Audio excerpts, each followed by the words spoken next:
Take this and get out of here," my mother-in-law shouted as she handed over divorce papers. She, who believes I'm just a housewife, has become very aggressive. I feel pity for her, being deceived by my husband's lies. I took the divorce papers, struggling to hold back laughter, and left the house. I wonder what will happen next. I'm really looking forward to it.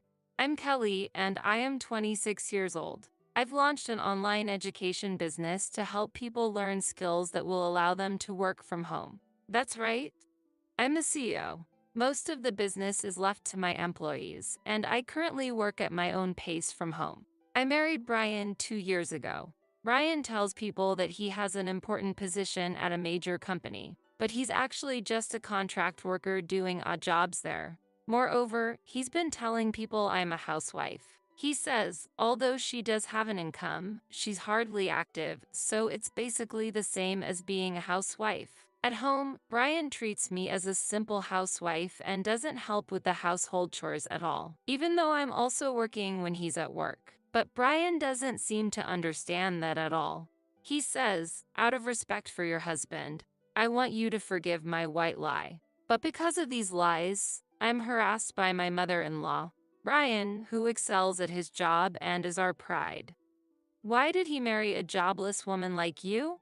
My mother-in-law, misunderstanding and thinking I'm just a housewife, often visits unannounced and criticizes me like this. I've repeatedly explained to her that I go to work and do the household chores too, but she just mocks me in response. You're really just relaxing all day, aren't you? And what's with this housework?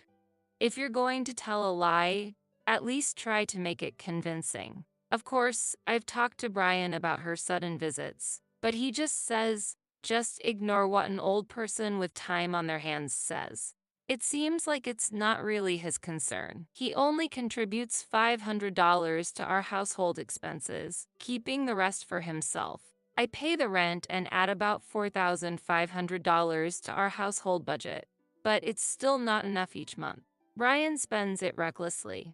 Despite the fact that I am the one supporting the household, he lies to others saying that I don't work and doesn't protect me from my mother-in-law's sarcasm. However, I haven't been able to bring myself to decide on divorce. That's because Brian once supported me. Brian and I were classmates in college. Back then, I was tormented by Allison, a dominating woman. She disliked that I was thought of as better than her, despite being modest. I think it's natural for someone who studies hard to be evaluated highly, but Allison didn't seem to think so. Because of Allison's childish harassment, there was a time I even hated going to college, but I managed to graduate thanks to Brian's support. He also helped me launch my online school business. When I almost broke down from overwork at a busy company after graduating, he encouraged me saying, why not do a job that utilizes your strengths? You can do well by yourself. Thanks to his support, I was able to achieve a work style not bound by time and place. I am who I am now because of Brian's support. That's why I think I have to put up with him a little. I'd like a divorce, but can I really go through with it? I was pondering this when I accidentally found something shocking on SNS. I stumbled across a post that read, my beloved boyfriend bought me the latest brand bag, accompanied by a photo of a luxury bag and a man's hand. The man was wearing a luxury brand watch, the same model I had given to Brian, a limited edition. The user who posted this was, could it be Allison? I'm not connected with Allison on SNS, but because we have mutual acquaintances, her posts often appear in my recommendations. Looking at her past posts, there are several suggestive photos that indicate it's Brian. Allison must know that Brian and I are married. Because of our many mutual acquaintances on social media, it's highly likely she's seen my posts.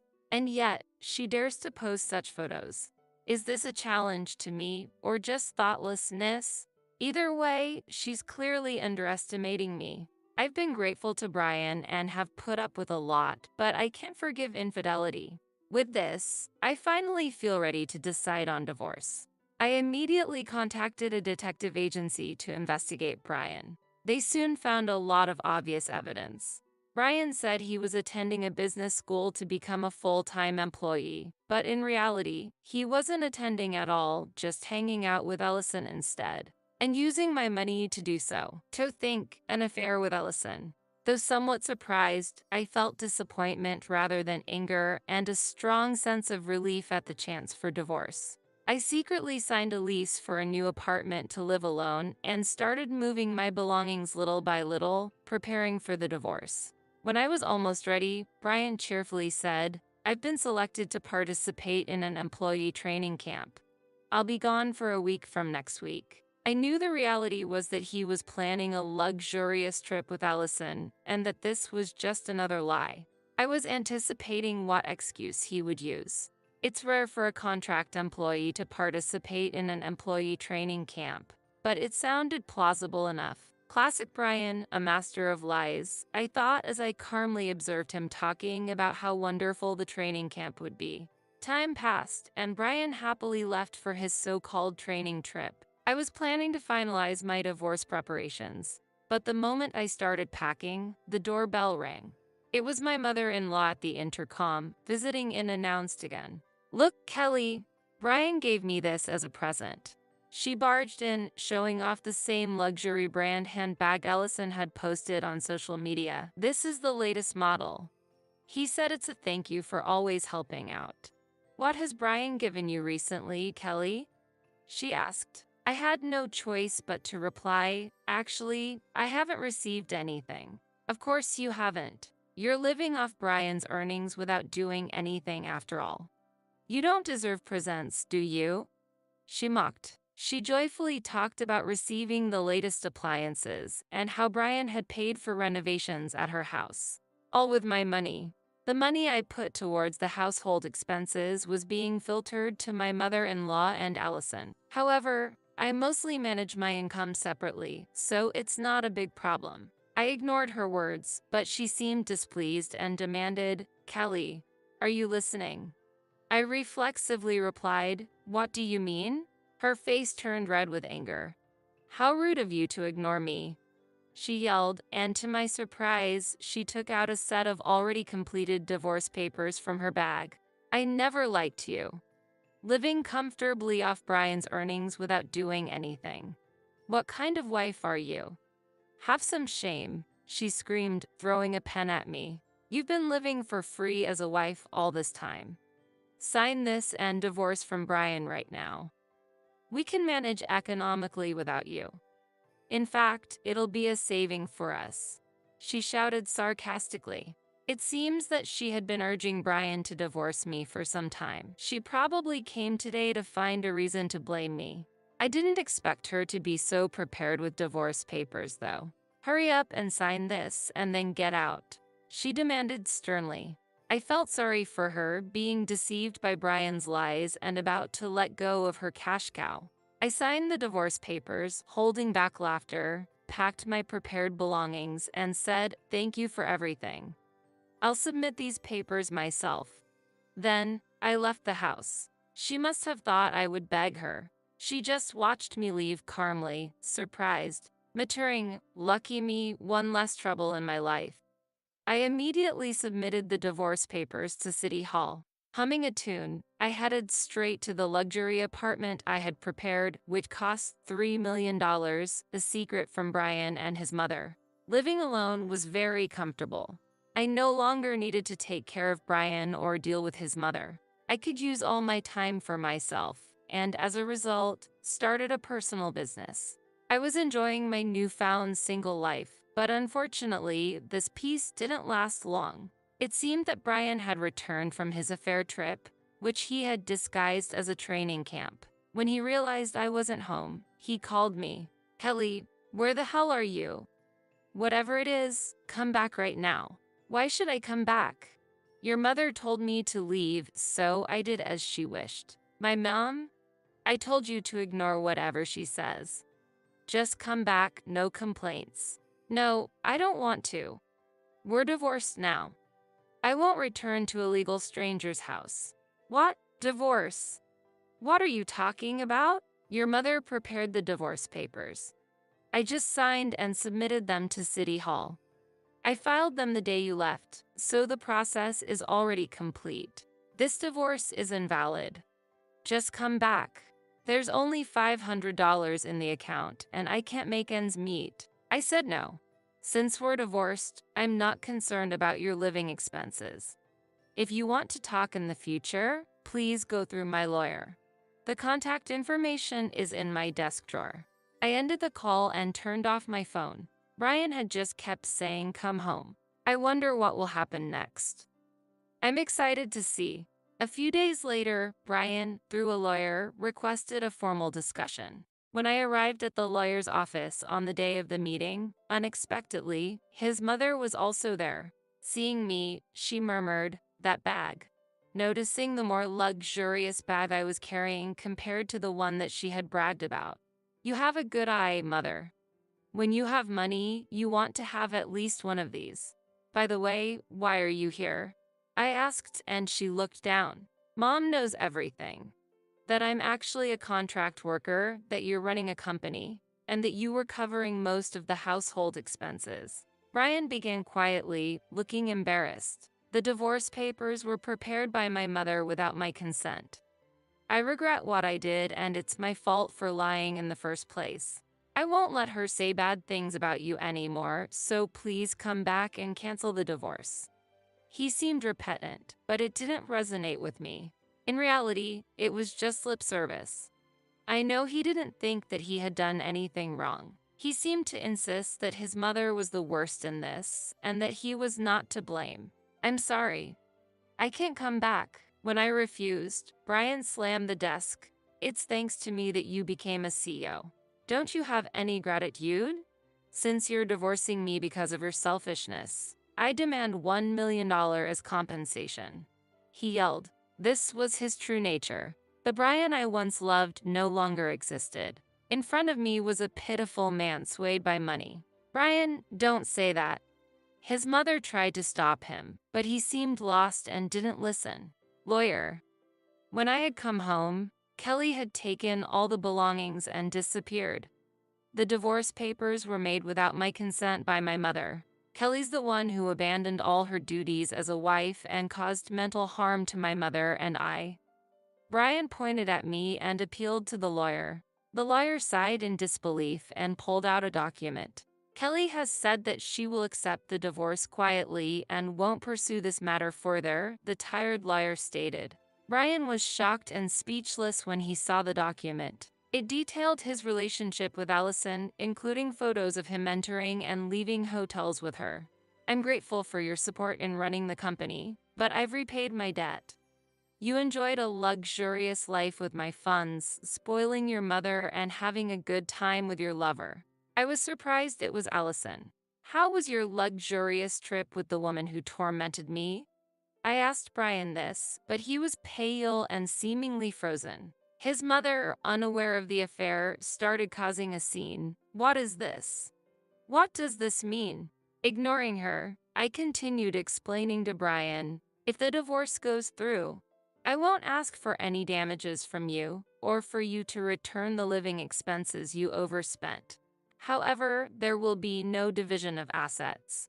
His mother interrupted. "That's unacceptable. Kelly, actually, I've started renovating our family home." I thought Brian was controlling the finances. "And I've also bought new furniture and appliances. Brian can't make a living in his current state. So, please reconsider the divorce. If not, please help us financially." Brian's mother put forth her unreasonable demand. I was astonished, and so was the lawyer. The lawyer took a deep breath and said, "Well, that's quite audacious, or rather thoughtless. Madam, you have no right to interfere in this matter. Can you please remain quiet?" He then turned back to Brian. "So, what will you do? If you continue to make a fuss, we'll claim damages and also reimbursement for the shared assets you squandered on your mistress. I'll send this evidence to your company as well." My additional remark made Brian slump in resignation. "Then I have no choice but to accept the divorce," he answered in a weak voice. Brian, a contract employee, but proud to be part of a large corporation, indulging in luxury with his wife's money, and worse, having an affair that could lead to job loss if exposed at his company. Wanting to maintain his corporate status, Brian reluctantly agreed to the terms. What about the house renovation? The credit card payment is due soon. Brian, answer me. His mother pressed, but Brian stood up silently, walked out unsteadily, and left the lawyer's office. His mother hastily followed him. I stared at the door they left through, deep in thought. Later, I sent the evidence of Brian's affair to Allison and sought damages from her. Oops, caught me. But Brian's mine now. I'll pay the damages, whatever they are. He's an elite at a big corporation. Allison laughed without a hint of remorse. Apparently, Brian had lied to Allison as well. He told our college friends that I was the CEO, but it seems that Allison didn't know this.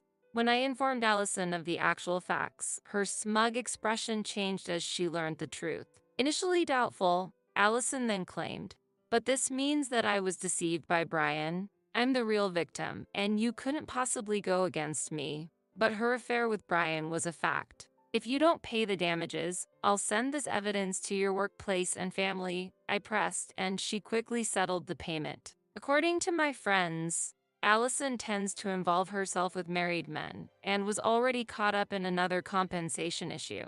But whatever happens to her is now none of my concern. Brian still sends me messages hoping for reconciliation. Unable to pay rent and returning to his family, Brian and his mother struggled to lower their living standards, quickly accruing significant debts on top of existing loans. Overworked and sleep-deprived from his job and other part-time work, Brian reportedly kept making mistakes at work. Brian sent me a message that made me laugh. "I've come to understand how much I value you, Kelly. I won't repeat the same mistakes.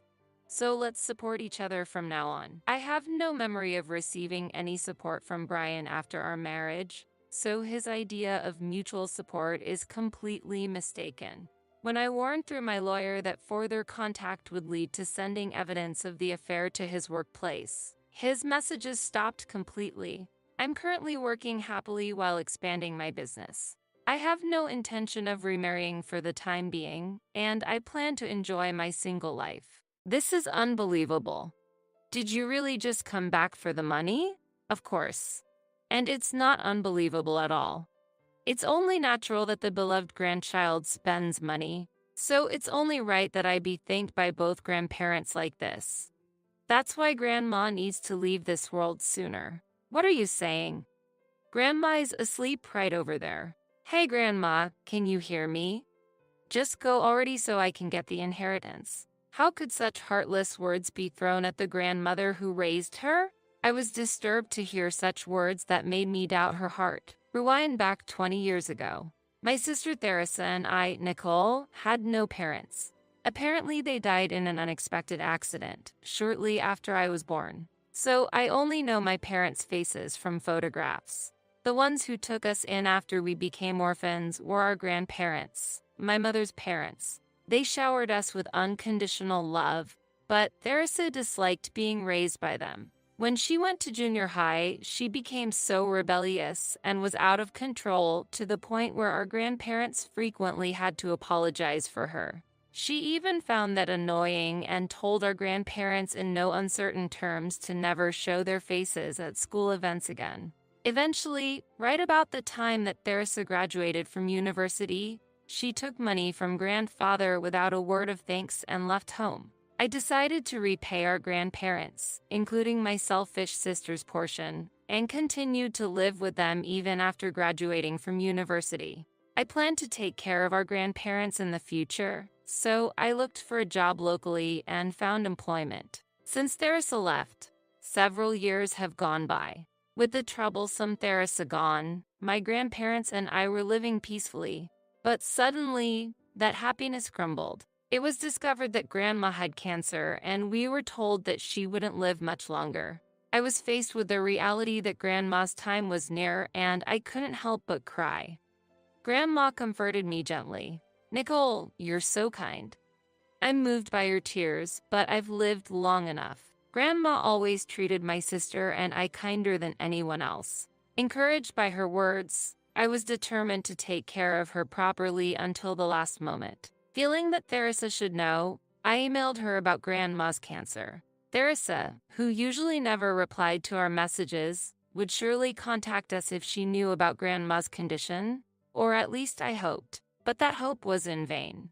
There wasn't even a reply from Theresa, let alone her coming to see Grandma. Grandma's health deteriorated rapidly. It was clear to me that Grandma didn't have much longer, and while holding back tears, I prepared myself for the inevitable farewell. To show my gratitude, I always kept a smile in front of Grandma and took devoted care of her with Grandpa. Despite the complete lack of communication from Theresa, I continued to update her daily through email for the sake of Grandma, who had always cared about Theresa. Even though Theresa disregarded our grandparents, I kept sending messages hoping to at least show Grandma Theresa's face before the end. Then, after many days had passed, the doorbell rang. When I opened the door, there stood Theresa, who hadn't been in touch for so long. Next to her stood a man with a flashy appearance, a stranger to me. Seeing my perplexed look, Theresa pointed to the man with irritation and bluntly said, "I got married. This is my husband.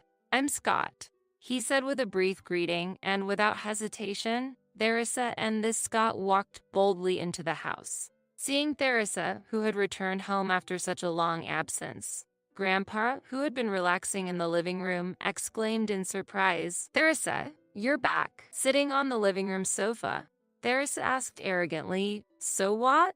How much does Grandma's inheritance come to?" I was so surprised that I couldn't help but speak up. I thought Theresa came to see Grandma, but she seemed to be only interested in the money. "So, how much is it exactly?"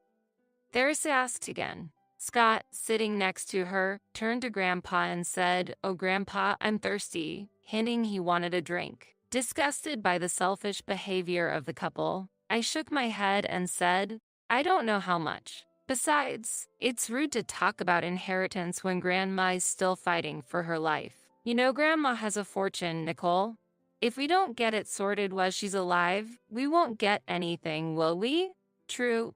Grandma came from a distinguished family, and her estate had accumulated considerable wealth. That wealth was built because Grandma's father, my great-grandfather, ran a company. Grandma had siblings, and though she never took over the family business, she seemed to have learned about management from her father since she was young. Therefore, after marrying Grandpa, it seems they started a business in Grandma's name and built a fortune worth millions. Theresa and Scott were after that business worth a fortune. This is unbelievable. Did you really just come back for the money? Of course. And it's not unbelievable at all. It's only natural that the beloved grandchild spends money, so it's only right that I be thanked by both grandparents like this. Plus, I'm pregnant. If Grandma leaves this world soon, we can inherit the fortune, and it will even go to her great-grandchild. It's obvious she would be happy about that. What are you saying? Grandma is asleep right over there. The room next to the living room, once Grandpa's workspace, had been converted into a care room for Grandma, who had difficulty moving daily, and our voices were surely reaching her. I explained to Theresa and said, "Don't talk about the money anymore," but she laughed maliciously and shouted even louder. "Hey, Grandma, can you hear me? Just go already so I can get the inheritance." That was the last straw for me. "Get out," I yelled as I grabbed Theresa and Scott's arms and dragged them to the door. In my anger, I mustered all my strength and threw both Theresa and Scott, who showed little resistance, out of the house. "Never set foot in this house again. You're being selfish."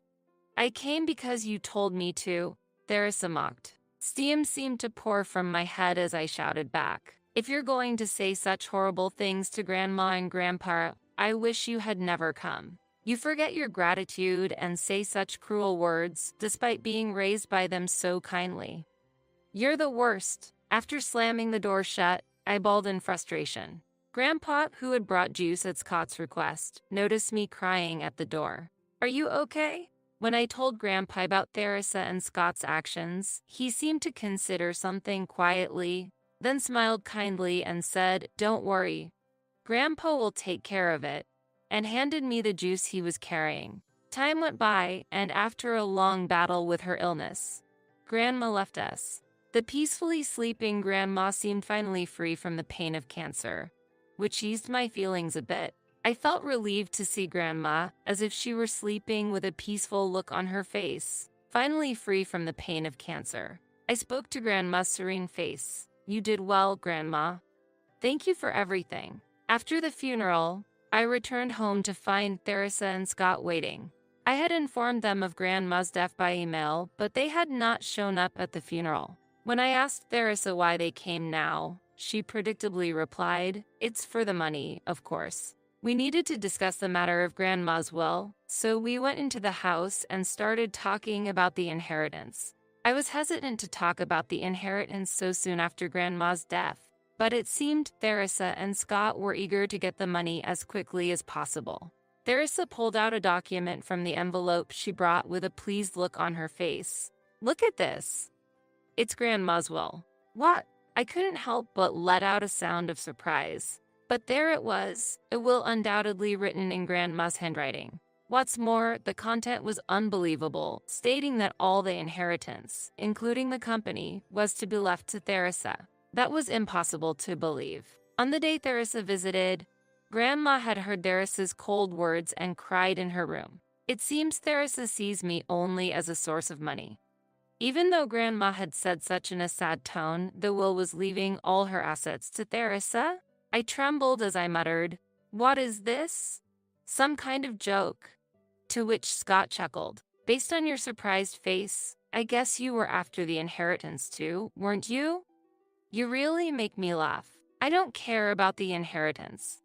I just can't believe that this will was actually written by Grandma." As I looked at the will with disbelief, Scott mocked, "Don't act like such a goody two-shoes," and Theresa said sarcastically, "She's always been like this. Last time, we were kicked out, but now this house, Grandma's company, and the rest of her assets will be mine, so it's your turn to leave. Grandpa can't stay here either, so take him with you and go." Theresa said this while grabbing my arm and pulled me towards the door. I was overwhelmed by the anger I felt towards Theresa and Scott. Despite Grandma looking lonely at the time, Theresa didn't even show her face. Then she showed up wishing for Grandma to pass away quickly, and now she was about to take all the inheritance. I felt ready to explode. "Stop it!" I cried out, and just then the doorbell rang. Surprised, Theresa loosened her grip on me and I pushed her hand away, looking towards the door.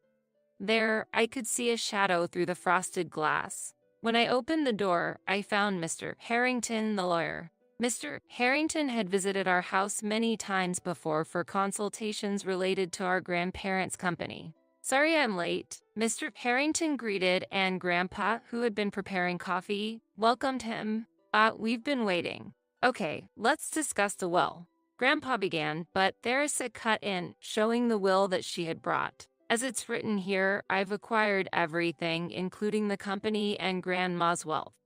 So actually, the will is already settled. The money has already been deposited in the bank, and I've even withdrawn it," Theresa said confidently. However, Grandpa remained calm and said with a gentle smile, "There's still more to discuss. Theresa, you no longer have the right to inherit the estate." "What?" Theresa looked confused, and frankly, I was also struggling to keep up with the situation. That's when Mr. Harrington inserted a USB memory stick into his laptop and placed it on the shoe cabinet near the front door. A voice recording of Grandma, Theresa, and Scott began to play from the PC. "Come on, hurry up and write the will, Grandma. Write that you will leave all your assets to us. Otherwise, things will get complicated." Understood. As we listened to the recording, it was easy to imagine Theresa and Scott pressuring Grandma to create the will. After stopping the recording, Mr. Harrington explained, "A will made under duress is invalid according to the Civil Code. Therefore, this will has no legal power." Mr. Harrington said this, pointing to the will Theresa was holding. "When did you set this up?" Unable to hide my surprise, Grandpa explained the situation to me. While I was out, Theresa and Scott had come to the house and coerced Grandma into writing this will. I was the one who set up the voice recorder. Grandpa said with a calm smile. Theresa started to panic and muttered, "But Grandma had me sign the documents too," to which Grandpa replied by chuckling. "Theresa, you really don't understand anything, do you? Did you read the fine print? What you signed was a credit card loan application. Grandma was shocked that you signed it so easily." "What? So the $20,000 I withdrew from the bank is?" "Yes, a debt," Grandpa replied calmly, and Theresa hurriedly took out her mobile phone to check her account. "I can't believe it. My account is in the negative." As she checked her account online, Theresa muttered to herself and began to look pale. Scott was no different. "What do you mean, my Ness? What are we going to do? I thought we were going to get the inheritance. So I've already taken out loans for the house and car." "This isn't a joke." Scott raised his voice. "Calm down, Scott. Mr. Harrington, as I am Grandma's granddaughter. Even if the inheritance is less than we thought, I will still receive some, right?" Theresa pleaded desperately. To this, Mr. Harrington replied, "I came here to convey just that." And he took out a will from a white envelope. "This is a legitimate will based on a notarized document. It's valid, so I will read the contents." He said this as he took the will out from the envelope. Theresa and Scott both put their hands together as if in prayer. However, the will did not mention Theresa's name at all. The company was to be inherited by Grandpa, and the remaining assets were to be shared between Grandpa and myself. Theresa cried out desperately, "Why? Can't we do something about this?" But Mr. Harrington replied coolly, "Nothing can be done. Legally, Theresa, as an heir, had the right to claim the inheritance, but she lost that right by threatening Grandma." To Theresa's question, "Can't we do something about this?" Grandpa smiled dryly and said, "No, there's nothing that can be done. You senile old man." Theresa spat before storming out of the house alone. Scott, who had been left behind, hurried after her, calling, "Wait for me," but he was a pitiable sight. Later, I heard that Theresa and Scott had a child, but because of the debt they accumulated, they were unable to take enough parental leave and had to return to work without a break. It seems they had expected to receive a substantial inheritance before Grandma's death and had indulged in luxuries, even going into debt. However, as a result, they were forced to sell their expensive house and luxury car they had bought on loans, and all that remained was a massive debt and the brutal task of repaying it. Theresa and Scott once came begging for help, but Grandpa turned them away coldly. The financial difficulties took a toll on their marriage, and eventually, they divorced. I heard that Scott returned to his parents' home, and Theresa tried to come back to this house, but I refused her firmly. "This house is my property, inherited from Grandma, and I won't allow Theresa to live here without my permission." I heard a rumor that Theresa was living under a bridge, financially ruined. But the truth is that her current situation is uncertain. She repeatedly requested my help, but because I couldn't really afford to support her, I continued to tell her it's impossible. In truth, the inheritance I received from Grandma had already been donated to a children's home. Having lost our parents at an early age, I could deeply empathize with the orphans. If it weren't for my grandparents, Theresa and I would probably have been raised in such a facility, so I donated, hoping to bring a little happiness to the children there. When Theresa came asking for help, I told her about the donation. She was very surprised and said, "You should help your own family first," but recalling her past, I had no intention of helping her. Time went by, I got married and was blessed with children. Grandpa seemed content with my happy life and passed away without suffering. Losing Grandpa felt like a hole had opened in my heart, but with the support of my loving husband, I was able to face the world again. Now, I continue my grandparents' legacy, working as a company president and struggling with parenting. I hope to live in a way that would make my grandparents proud, watching